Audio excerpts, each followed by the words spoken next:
પાટણ જિલ્લાના સાતલપુર તાલુકાના વારાહી ખાતે ભાઈ બહેનોના અતૂટ પ્રેમની અનોખી કથા ભાઈએ બહેનનું બનાવ્યું મંદિર।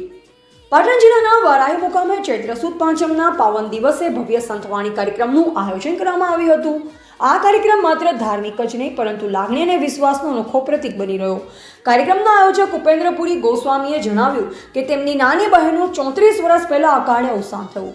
ભાઈ બહેન વચ્ચેના ગાઢ સ્નેહના કારણે તેમણે 2017થી બહેનની યાદમાં સંતવાણી કાર્યક્રમ શરૂ કર્યો, જે આજે વિશાળ સ્વરૂપ ધારણ કરી ચૂક્યો છે। ઉપેન્દ્રભાઈના જણાવ્યા મુજબ એક બિલાડીના સ્વરૂપે તેમની બહેન આજે પણ તેમના પરિવાર સાથે હોવાનો વિશ્વાસ છે। આ લાગણી અને શ્રદ્ધાથી પ્રેરાઈ તેમણે પોતાના ઘરે કેટ ગાર્ડન બનાવી સૌથી વધુ બિલાડીઓનું સંવર્ધન કર્યું છે। આ સાથે જ બહેનને સમાધિ અપાયેલ સ્થળે ભવ્ય મંદિરનું નિર્માણ કરવામાં આવ્યું છે, જેને બેન શ્રી મીનાક્ષી દેવીનું સાનિધ્ય નામ આપવામાં આવ્યું છે। આજુબાજુના અનેક ગામોમાં આ સ્થળ શ્રદ્ધાનું કેન્દ્ર બની ગયું છે। દર વર્ષે ચૈત્ર સુદ પાંચમના દિવસે અહીં સંતવાણી યોજાય છે, જેમાં દૂર દૂરથી ભક્તો ઉપસ્થિત રહી આશીર્વાદ લે છે।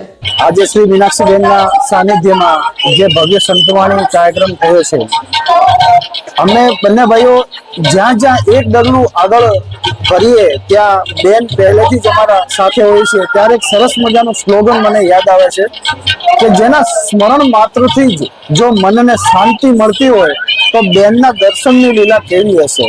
બસ સૌનું ભલું કરે। જય લીલાબેન। આ જગ્યા વારાહી સરકારી દવાખાનાની બાજુમાં બેન શ્રી મીનાક્ષી દેવીનું મંદિર અહીંયાનું ભવ્ય નિર્માણ કરેલું છે।